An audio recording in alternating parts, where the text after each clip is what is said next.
The Unity Summit was the most important diplomatic event in the galaxy. Representatives from 12 star systems had gathered on the Valanthy homeworld. The Great Hall was filled with beings of all shapes and sizes. Some had scales, others had tentacles. A few floated in special gravity fields. But all of them had come for one purpose: to witness the signing of the new peace treaty. Commander Marcus Cole stood near the back of the hall.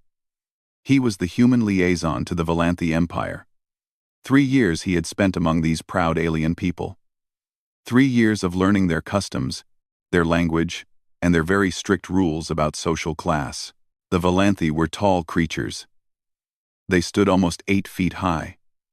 Their skin was like polished silver, and each of them had 4 eyes that glowed in shades of purple and blue. They believed themselves to be the most advanced species in the known universe.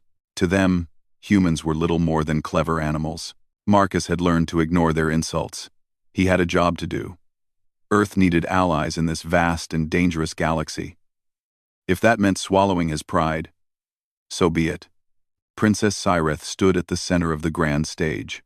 She was the heir to the Valanthy throne. Her silver gown flowed like water around her tall frame. A crown of living crystal sat upon her head, casting rainbow lights across her face. She was speaking about unity and cooperation, her voice carrying across the silent hall. Marcus watched her with professional interest. In his 3 years here, he had spoken with the princess only a handful of times. She was different from the other Valanthy nobles. There was curiosity in her eyes when she looked at humans. Not disgust, not superiority, just genuine curiosity. It was this curiosity that had given Marcus hope. Perhaps, with time, the Valanthy would come to see humanity as equals. Perhaps, a movement caught his eye. Near the eastern pillar, a figure in servant's clothing was raising something. It took Marcus half a second to recognize the shape. A plasma pistol.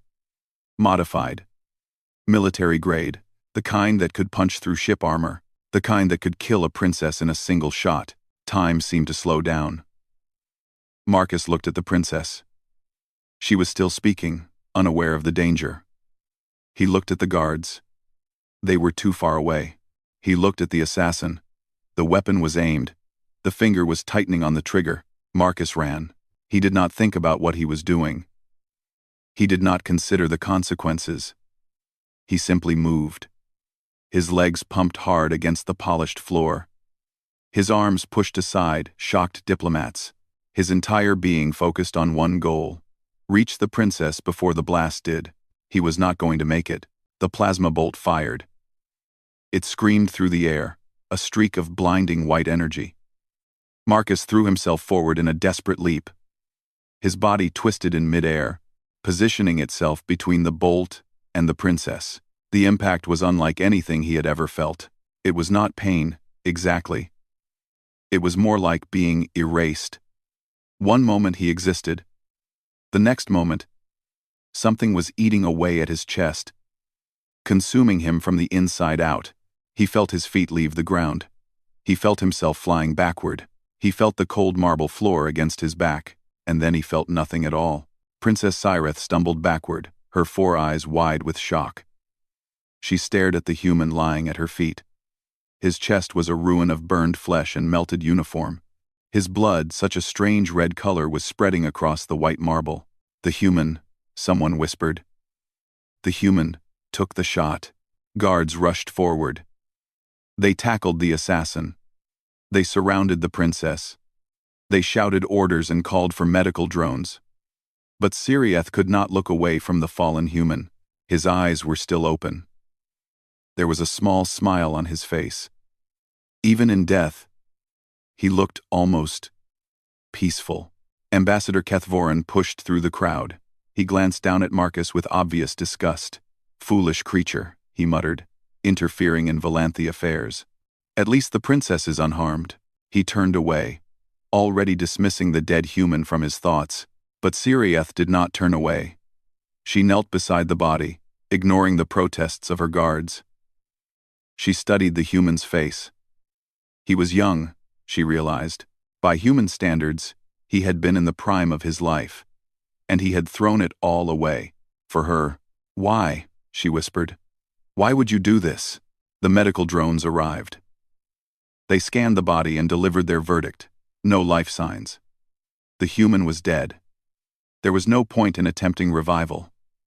The plasma damage was too severe. Even Valanthy medicine could not repair such destruction. Remove the body, ordered Captain Vorath, the head of royal security. And increase the guard around the princess.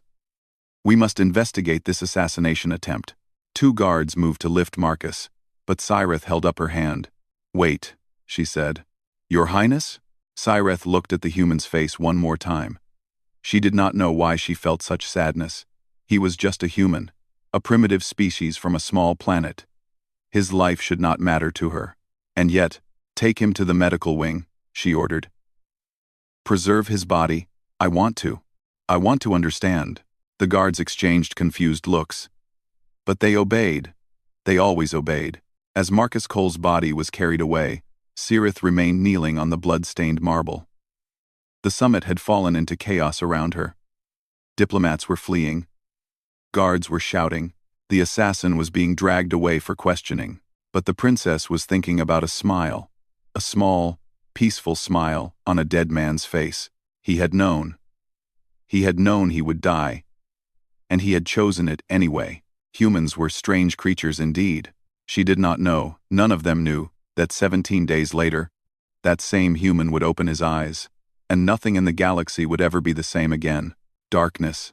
That was all Marcus knew for a very long time. A deep, endless darkness that wrapped around him like a heavy blanket. Sometimes he thought he heard voices. Sometimes he thought he saw lights. But these moments passed quickly, and the darkness always returned. Then, without warning, everything changed. Marcus opened his eyes. Cold white light flooded his vision. He blinked several times, trying to understand what he was seeing. A high ceiling made of black stone. Floating orbs that cast harsh light. Tall figures standing in a circle around him. He was standing. How was he standing? The last thing he remembered was the plasma bolt. The burning. The falling. He remembered dying. He was certain he had died. And yet here he was, alive and standing in the middle of what appeared to be a courtroom. The creature wakes, announced a deep voice. Marcus turned his head slowly. His neck felt stiff, like he had not moved it in a very long time.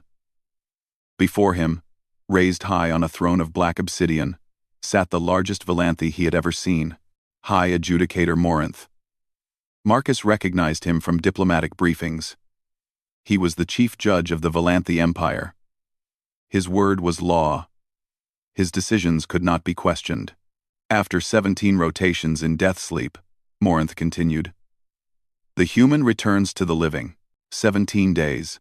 Marcus had been dead for 17 days. He looked down at himself. He was wearing a simple white garment. His chest, which should have been destroyed, was completely smooth.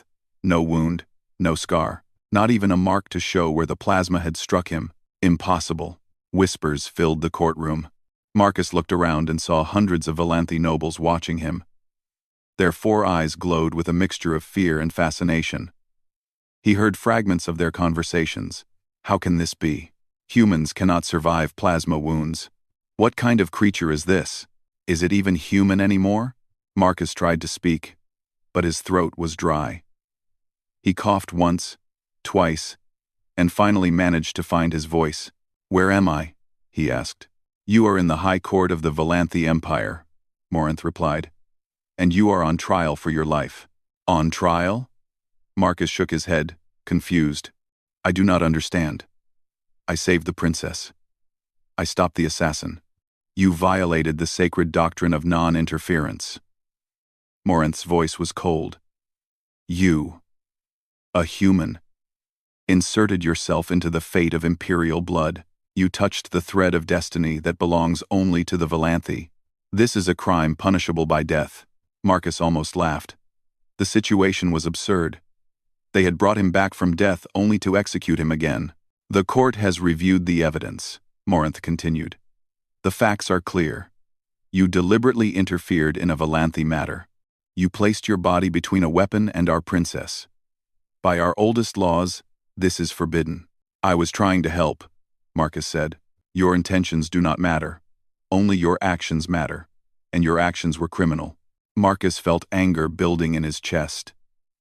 He had sacrificed his life for these people. He had given everything to save their princess. And this was how they repaid him? The sentence, Morinth declared, is death by disintegration. The execution will take place wait. A new voice cut through the courtroom. It was soft, but carried absolute authority. Every Valanthi in the room fell silent immediately. Marcus turned and saw Princess Cyreth descending from a high alcove. She moved with grace and purpose, her silver gown trailing behind her like liquid moonlight. Her 4 violet eyes were fixed on Marcus with an expression he could not read. When she reached the floor of the court, she did something that made the entire room gasp. She bowed her head to Marcus. "Your Highness." Morinth rose from his throne. "What is the meaning of this? I am invoking the life debt." Cyreth said calmly. The courtroom exploded into chaos. Nobles shouted. Guards moved forward. Morinth's 4 eyes widened with shock and anger. "The life debt?" he repeated. "You would invoke the old ways? For a human?" "That I would," Cyreth replied. "And I will." She turned to address the entire court. Her voice was strong and clear. "By ancient law, when someone saves the life of a Valanthi royal, they create a life debt. The royal owes their very existence to the savior. Until this debt is repaid, the savior cannot be harmed. Their life belongs to the royal, and the royal's honor belongs to them." "That law is thousands of years old," Morinth protested. "It was meant for Valanthi heroes, not primitive outsiders." "The law does not specify species," Cyreth said. "I have checked. My scholars have confirmed it. The life debt applies to anyone who saves royal blood. Human, Valanthi, or otherwise." Morinth's mandibles clicked in frustration. He turned to his advisors. They whispered among themselves for several long moments. Finally, the High Adjudicator faced the princess again. "The law is clear," he admitted reluctantly. "The execution cannot proceed, while the life debt remains unpaid." Relief washed over Marcus. He was not going to die today. At least, not again. Cyreth approached him. She stood close, studying his face with those 4 strange eyes. Up close, Marcus could see flecks of silver in the purple, like stars scattered across a twilight sky. "You are confused," she said quietly. "Very," Marcus admitted. "Good. So am I." She tilted her head. "You died for me. And then, you came back. I have many questions for you, human." "I have questions too," Marcus replied. "Starting with, how am I alive?" "That," Cyreth said, "is exactly what we are going to find out." She turned and began walking toward the exit. After a moment, she glanced back at Marcus. "Are you coming?" she asked. Marcus looked at the angry faces of the Valanthi nobles. He looked at the frustrated High Adjudicator. He looked at the guards who clearly wished they could kill him right now. Then he looked at the princess, the only person in this entire alien world who had shown him any kindness. He followed her out of the courtroom. Behind them, the whispers continued. Something had changed today. Something important. The human who had died was now alive. And the princess of the Valanthi Empire had bound her honor to his survival. The galaxy would be watching very closely to see what happened next. The days that followed were strange for Marcus. He was no longer a prisoner, but he was not exactly free either. The life debt had made him something new. Something that had no name in Valanthi society. He was given quarters in the royal palace. The rooms were large and beautiful, with windows that looked out over the crystal towers of the capital city. But Marcus knew he was being watched. Guards stood outside his door at all hours. Servants reported his every movement. Princess Cyreth visited him often. At first, their conversations were formal and careful. She asked questions about human biology. She wanted to understand how he had survived the plasma blast. Marcus could not give her answers because he did not have any. "Your doctors examined me," he said one evening. "What did they find?" Cirith sat across from him at a small table. Between them was a pot of Valanthi tea. Marcus had learned to enjoy its bitter taste. They found nothing, she admitted. Your body is completely human. No modifications, no genetic changes, no technology hidden inside you. By every measurement, you are an ordinary member of your species. Then how did I survive? That is the question everyone is asking. Cirith poured herself more tea. Some believe it was a miracle. Others believe you are hiding advanced human technology. A few think you are not human at all, but something else wearing human skin. Marcus laughed softly. I promise you, I am very human. I grew up on Earth. I have parents. I have memories of being a child. I am nothing special. And yet here you are, alive when you should be dead. Their eyes met. Marcus saw something in her gaze that surprised him. It was not suspicion or fear. It was respect. Your people confuse me, Cirith said. You have no natural weapons. No armor. No special abilities. Your lifespans are short. Your bodies are fragile, and yet you threw yourself in front of a plasma bolt for someone you barely knew. It was the right thing to do, Marcus said simply. But why?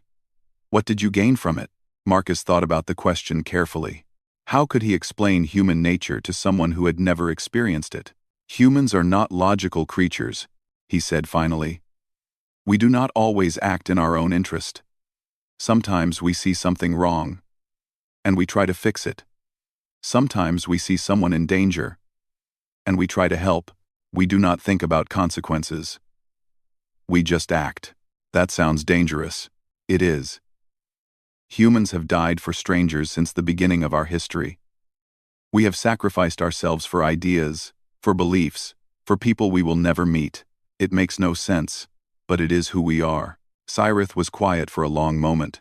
Then she said something that changed everything. I believe I can trust you. Why? Marcus asked. Because anyone willing to die for a stranger is not capable of betrayal. She leaned forward. I need your help, Commander Cole. Someone in my own court tried to kill me. The assassin was captured, but he refuses to reveal who hired him. I must find the truth before they try again. Marcus nodded slowly. You want me to help investigate? Yes. You are an outsider. You see things that we cannot see. And because of the life debt, your loyalty to me cannot be questioned. It was clever, Marcus realized. By keeping him close, Cirith protected herself and gained a useful tool. The princess was smarter than many people gave her credit for. I will help you, he said. But I need access to records, to witnesses, to places normally forbidden to humans. You will have it. And so the investigation began. Over the next several days, Marcus interviewed dozens of palace servants, guards, and officials. He studied security recordings. He traced the assassin's movements before the attack. Slowly, a picture began to form. The assassin was a low-ranking soldier named Kareth. He had no personal connection to the princess. He had no history of violence or political activity. He was, by all accounts, an ordinary Valanthi who had suddenly decided to commit murder. Someone convinced him to do it, Marcus told Cirith during one of their meetings. Someone powerful enough to turn a loyal soldier into an assassin. But who? Marcus had been thinking about this question for days. The answer was uncomfortable. But he could not ignore the evidence. The assassin was given access to restricted areas of the summit hall, he said. He was provided with a military-grade weapon that should have been impossible to obtain. And he knew exactly where to stand for the best shot. This required inside help, not just from anyone, but from someone very high in your government. Cirith's face grew pale. You are suggesting that a member of the Imperial Council is responsible. I am suggesting that we cannot trust anyone. The princess stood and walked to the window. She stared out at the glittering city below. Her reflection in the glass looked tired and sad. There is one person, she said slowly, who has always wanted the throne. One person who has spent years building power and influence. One person who would benefit most from my death. Who? Sireth turned to face him. Her 4 eyes were filled with pain. My uncle, Duke Varanthos. Marcus felt the weight of her words. If she was right, they were facing an enemy with enormous resources and no conscience. Proving his guilt would be nearly impossible. The Duke had been playing political games for decades. He knew how to hide his tracks. We need evidence, Marcus said. Something undeniable. Something that will convince even his allies. How do we get such evidence? Marcus was quiet for a moment.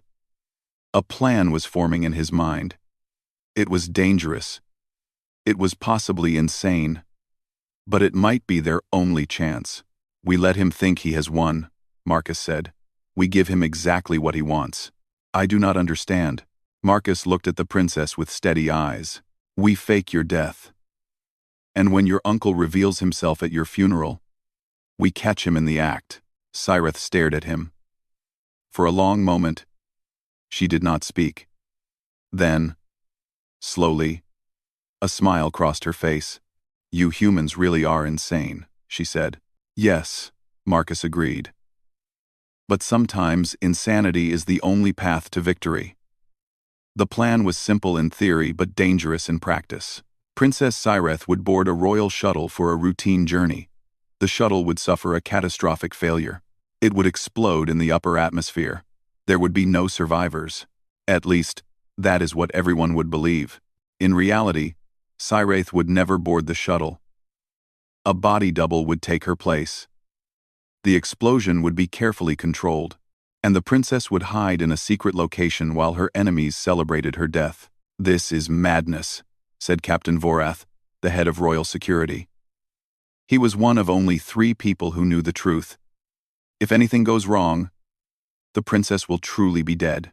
Nothing will go wrong, Marcus replied. I have planned every detail. You are a human. What do you know about Valanthi politics? I know that your duke has been planning this assassination for years. I know that he has spies everywhere. And I know that the only way to catch him is to make him feel safe. Marcus met the captain's 4 eyes without fear. Trust me. This will work. Vorath looked at the princess. She nodded once. Do as he says, she ordered. The human has earned my trust. And so the plan was set in motion. 3 days later, the royal shuttle exploded over the Northern Ocean. The news spread across the planet within hours. Princess Sireth, heir to the Valanthi throne, was dead.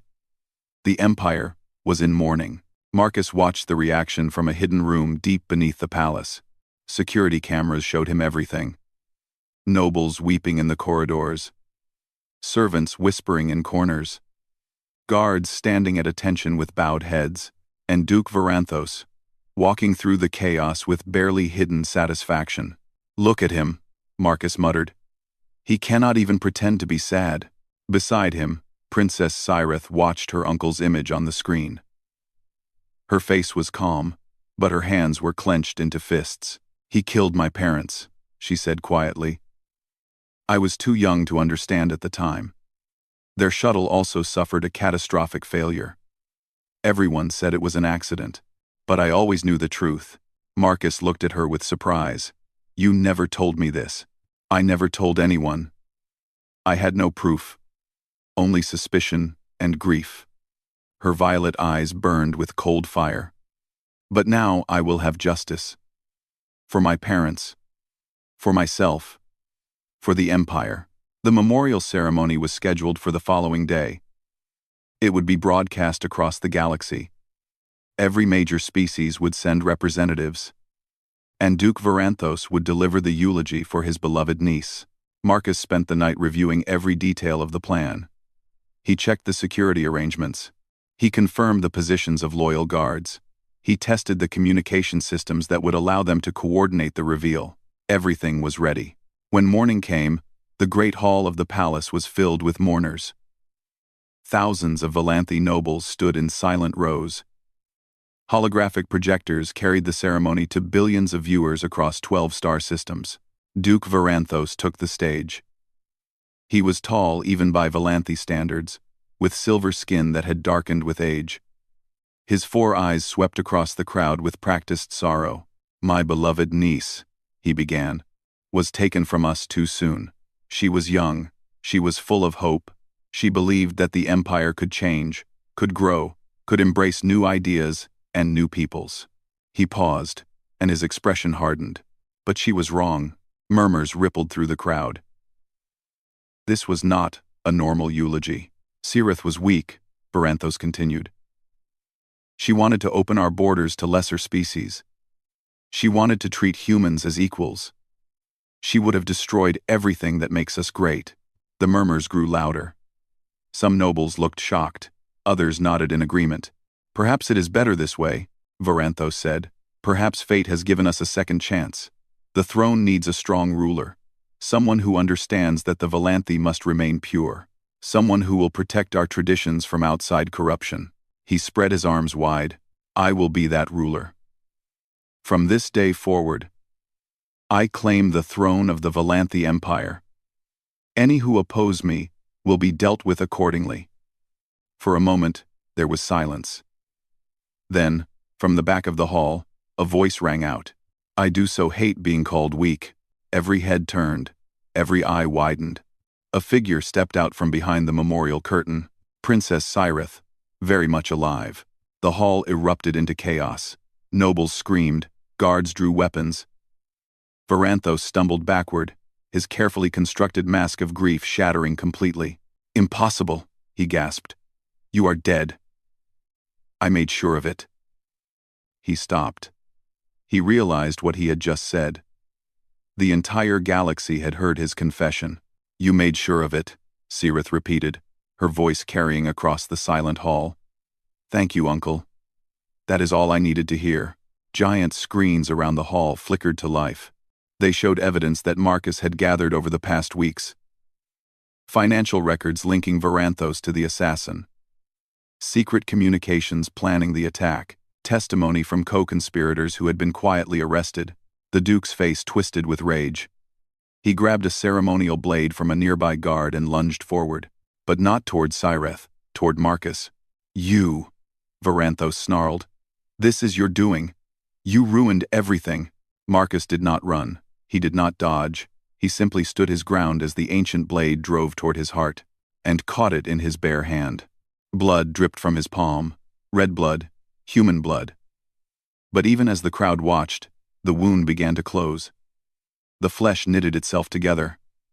Within seconds, there was no mark at all. Marcus tightened his grip. The blade cracked under the pressure.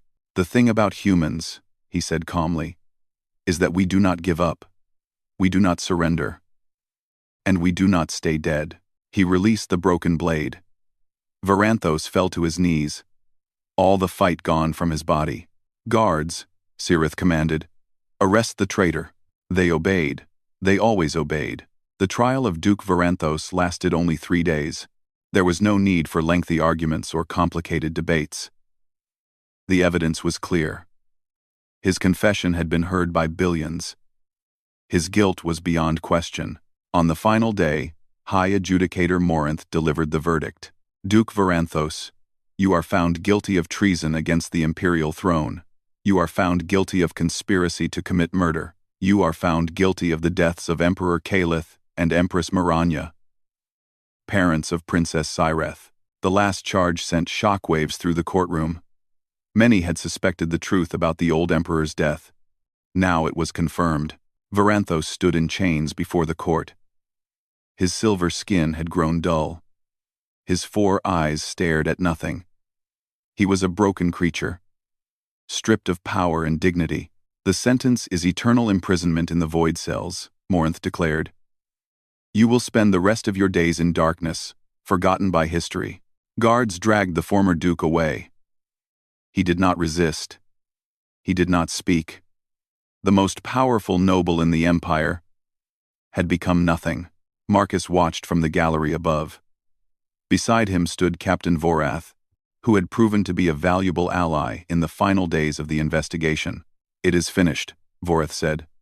The princess is safe. The traitor is punished. You have done well, human.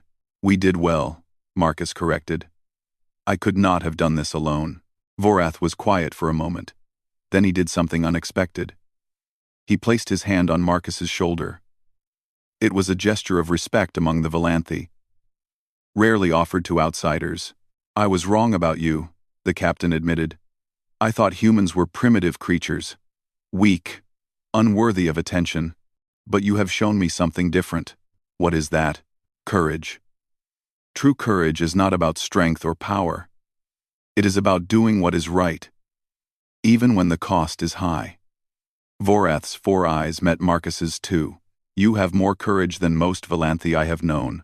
Marcus did not know what to say, so he simply nodded and accepted the compliment. The ceremony that followed was unlike anything the Empire had seen in centuries. Princess Cyrith was formally crowned as Empress Cyrith, ruler of the Valanthi Empire. She stood before her people in robes of pure white, the crystal crown shining upon her head. But before she took her throne, she made an announcement that shocked everyone.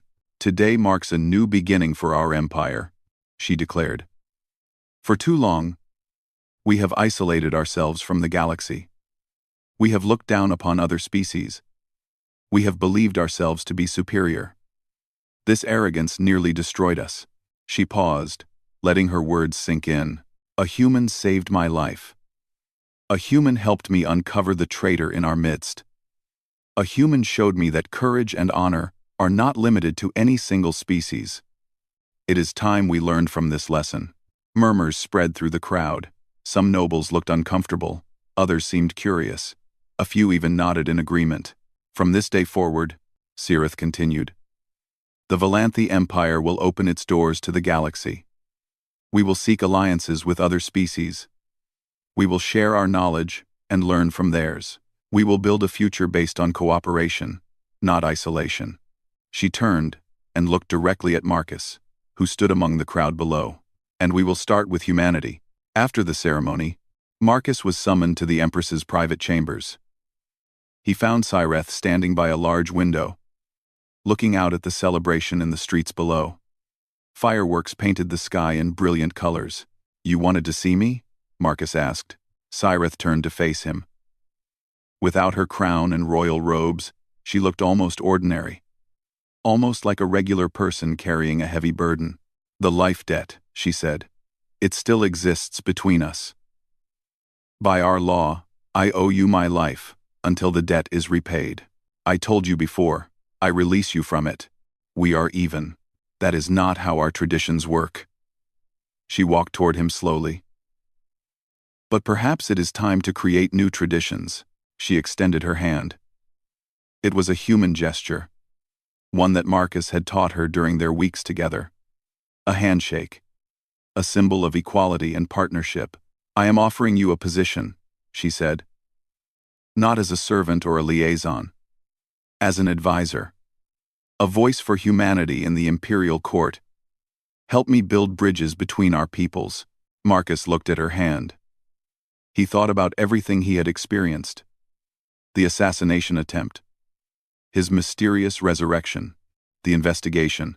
The trap. The trial. He thought about Earth, his small, blue homeworld.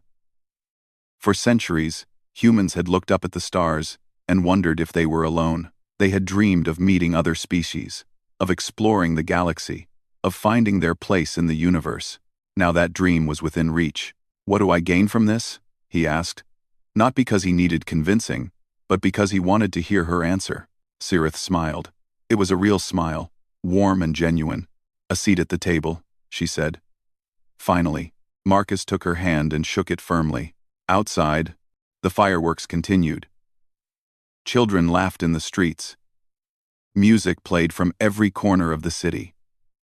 The Valanthi Empire was celebrating the dawn of a new era, and somewhere in that celebration, whispers spread about the human who would not die.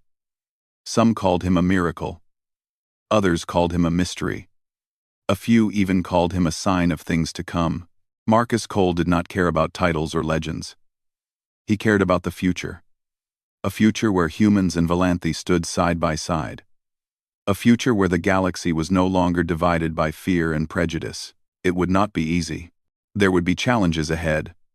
Not everyone would welcome change. But Marcus had learned something important during his time among the stars. Humans were stubborn. They did not give up. They did not surrender. And they did not stay dead. The galaxy was about to learn this lesson. And nothing would ever be the same again. The end.